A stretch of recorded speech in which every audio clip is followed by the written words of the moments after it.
बिहार में गुंडा राज का आगमन हो चुका है। बेटियों पर हमले बढ़े हैं। ये बिहार के लिए और बिहार के अस्मिता के लिए बड़ी सवाल है। बीजेपी साथ रह करके उन लोग को जिस तरह से साथ रह के कमजोर करती है और उन्हीं को बांट देती है। आज उसी का प्रारूप है कि नीतीश कुमार की पार्टी भी टूट चुकी है। देखिए, मैं शुरू से कहता आ रहा हूँ और पिछले मार्च से हम लोग कह रहे कि बिहार में गुंडा राज का आगमन हो चुका है। अब गुंडा राज के संदर्भ में आप देखिएगा कि जिस तरह से यहाँ पे बेटियों पर हमले बढ़े हैं, ये बिहार के लिए और बिहार के अस्मिता के लिए बड़ी सवाल है। अब एक घटना नहीं है, कई घटना ऐसे हैं जो बिना FIR के लौट जाते हैं।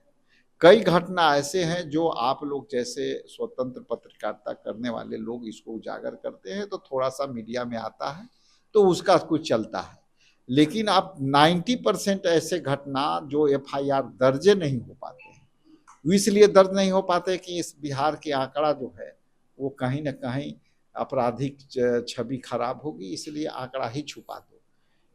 अब नालंदा में एक घटना घटी है शीतला मंदिर में। अब उस शीतला मंदिर में जिस तरह से भगदड़ मची और जिस तरह से बीजेपी के लोग सनातन धर्म का पालक का दम भरते हैं, आज वही भक्त भगवान के भरोसे इस दुनिया से छोड़ के चले गए।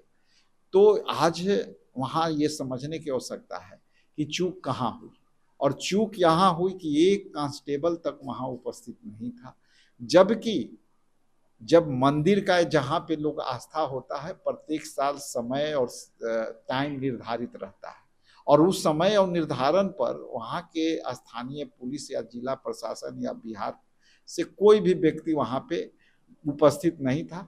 आज ये बड़ी घटना हो गई, 8 से 9 लोग मारे जा चुके हैं। तो इस घटना पर मैं इतना ही कहूँगा कि सरकार का फेलियर है। सरकार अपने लोग को जब सुरक्षा नहीं दे पा रही है तो आम लोग के क्या कहेंगे। देखिए, नीतीश कुमार जी का ही अपना है कि वो किसी चीज के लिए किए हैं या किसी दबाव में किए हैं तो नीतीश कुमार भगाएंगे।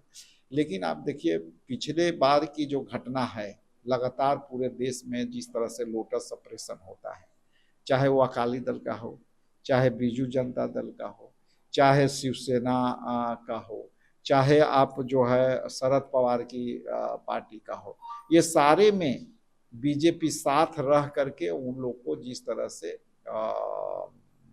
साथ रह के कमजोर करती है और उन्हीं को बांट देती है। आज उसी का प्रारूप है कि नीतीश कुमार की पार्टी भी टूट चुकी है।